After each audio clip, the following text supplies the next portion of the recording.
I'd like to welcome Kevin Hill from Merck Animal Health in DeSoto in the US, and he's very welcome here in Dublin this week. And Kevin is going to talk to us about intranasal vaccination in the face of maternal antibody responses and mucosal memory.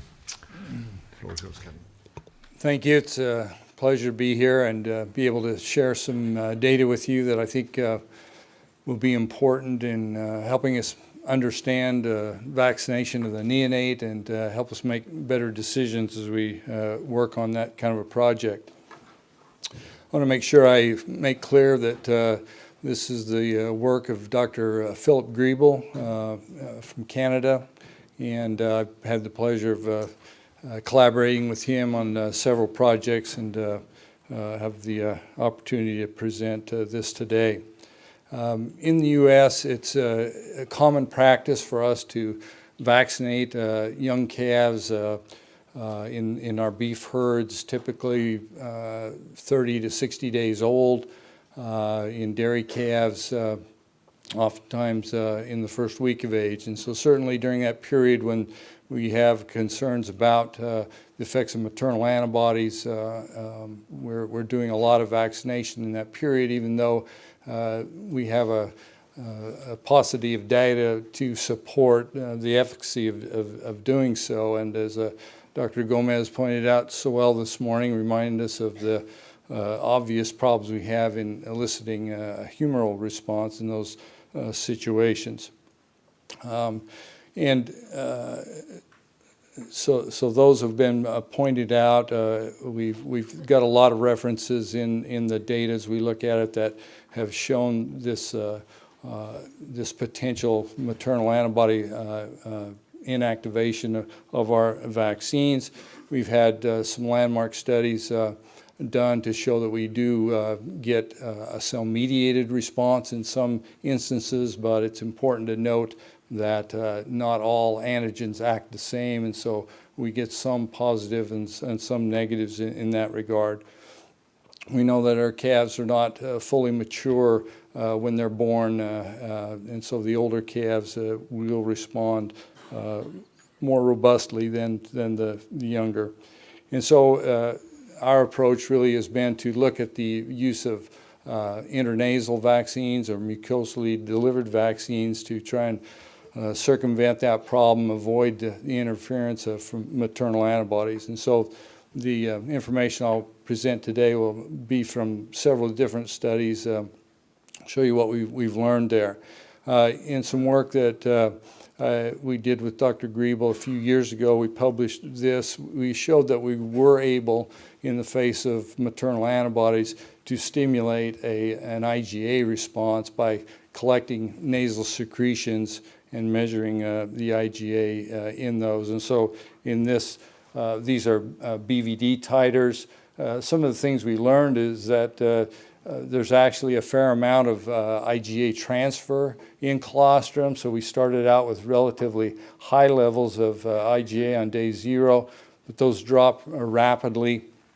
And you can see that by day 7 to 10, we start to get a pretty nice increase in our IgA levels.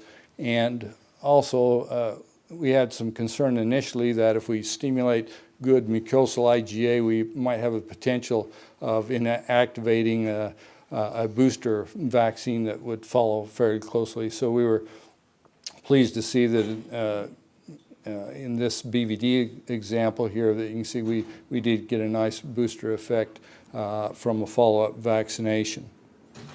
One of the things we didn't know after that study, we were happy to see that we could stimulate an IgA response, but we didn't know whether that would be a protective response or whether it would have any duration to it. And so Dr. Griebel focused on this question of, can we identify a memory response? Will this intranasal vaccination in these neonates stimulate any kind of anamnestic response? And so the next 2 studies were designed similarly on the same group of calves. We had access to a fairly large ranch in southern Canada where we could dictate what kind of vaccination protocols were used, and so we were able to divide those calves up and apply different treatments to them.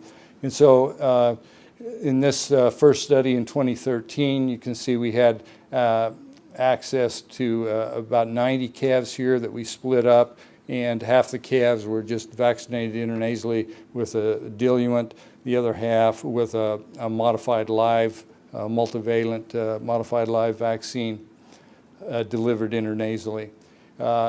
This chart just shows our initial day of vaccination titers to our various viruses that were contained in our vaccine, just to document that these calves were receiving a good substantial level of maternal antibodies from their dams.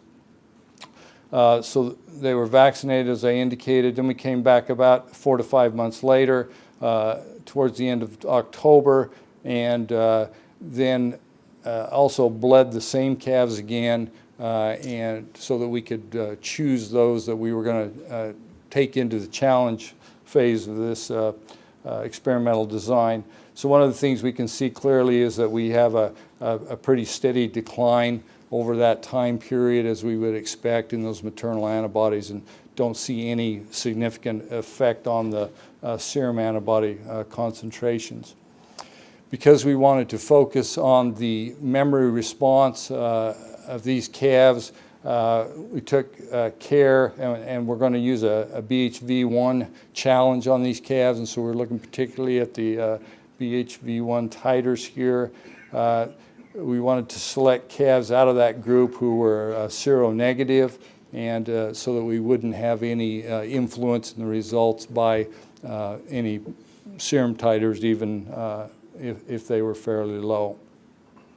So 10 calves, or 20 calves, excuse me, from each group that were then selected that were seronegative, 20 from the diluent group, 20 from the vaccinate group.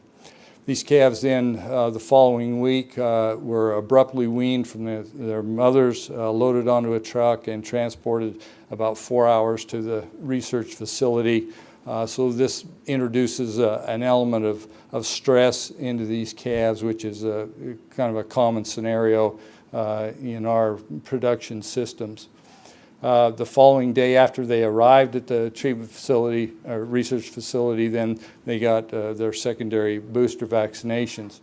And so we just split up our diluent calves that were vaccinated with diluent at branding, then half got diluent again, the other half got the modified live intranasal, and split up the modified live calves with diluent and modified live second time.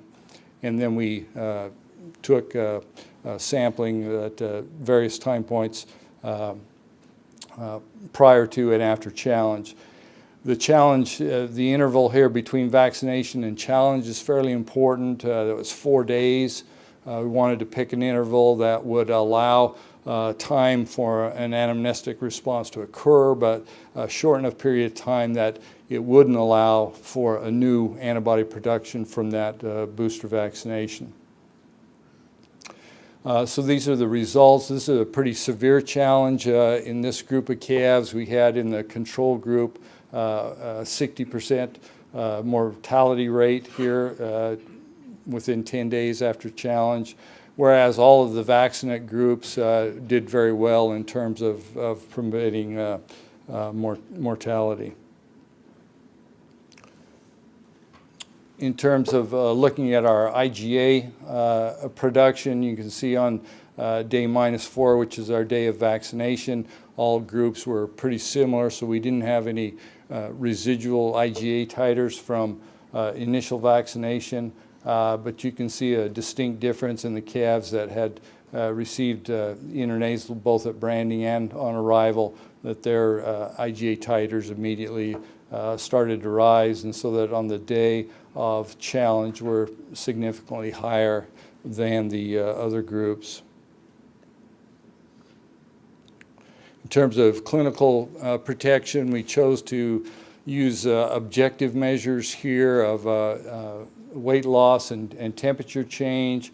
So this is kind of small, hope you can see, but basically it says that the calves that were vaccinated twice intranasally had little or no weight loss after challenge, whereas the other groups and the control group here in black all had 10 to 20 kilograms of weight loss over that 7-day period. The body temperature changes also would have been similar in results, in that the calves twice vaccinated intranasally maintained a lower body temperature after challenge than did the controls or the other single vaccinated groups. Perhaps the most important of the measurements we took was this one, which measured viral shedding after challenge. And here again, we clearly separate our intranasal vaccinated group here, a much quicker reduction of shedding. And in fact, after 12 days, most of those groups were shedding still large quantities of virus into the environment. Interesting to note here that the calves that received just one dose of intranasal vaccine at arrival did statistically somewhat better than the control calves. Conclusions from this study, we were able to demonstrate then that calves that received 2 doses of an intranasal vaccine were successful at reducing clinical disease, mortality, and shedding, and that this response confirms the notion that we were able to stimulate an anamnestic response with that initial vaccination at branding. The follow-up to this was to then take that and say, is this intranasal route of vaccination superior in any way to our standard intramuscular or sub-Q routes? And so we wanted to compare those. We did the same design, same ranch we went back to, and so we took some commercially available, either a modified live parenteral vaccine or a killed vaccine to compare with our intranasal. One of the surprising things about this study was that when we came back after our 5-month period and looked at serum titers, we saw, now we're using a commercial intranasal here called Nasalgen, we saw an elevated, statistically significant elevation in serum titers there, which is kind of an unexpected finding from an intranasal vaccine. Again, to test the hypothesis of memory response, we did not select any of those higher titered calves, but chose only the seronegative calves to go into our challenge phase. Challenge phase, again, just split up our groups so that we ended up with the calves that had either 1 modified live vaccination or 2, 1 killed vaccination or 2, and then our positive control essentially of our intranasal vaccinated calves. Same setup with our challenge and our weaning and transport, vaccination the day after arrival, then the challenge 4 days after vaccination. The results here are going to look very similar to what we saw previously. When we look at body temperature, our calves in the blue line would be our twice intranasal vaccinated calves, maintained body temperature better than any of the other groups that were not statistically different from controls. And in weight loss, our control animals and our killed vaccine groups lost a significant amount of weight. Our modified live vaccinates, whether once or twice, and our intranasal vaccinated calves maintained most of that weight. Again, when we look at viral shedding, we separate these groups again pretty well. Our intranasal groups really very quickly shut off any replication we had, and we're back to near non-detectable levels within just a few days compared to much larger shedding in all of the other groups that were not different again from controls. Interesting that when we looked at post-challenge titers, that we saw some really outstanding titers in our killed vaccine groups, some pretty good titers from both the intranasal and the twice vaccinated modified live groups. So there's evidence that there was some memory established by all of these vaccine deliveries, but the killed virus was just not as protective as the others.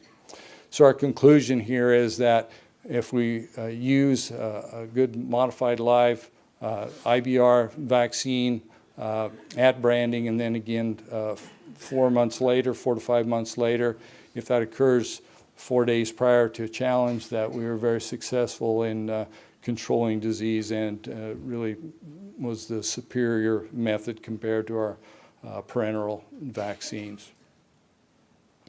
Acknowledgements to Dr. Griebel and the rest of his crew at Vito, and some of the other folks that helped us in these projects. So, thank you.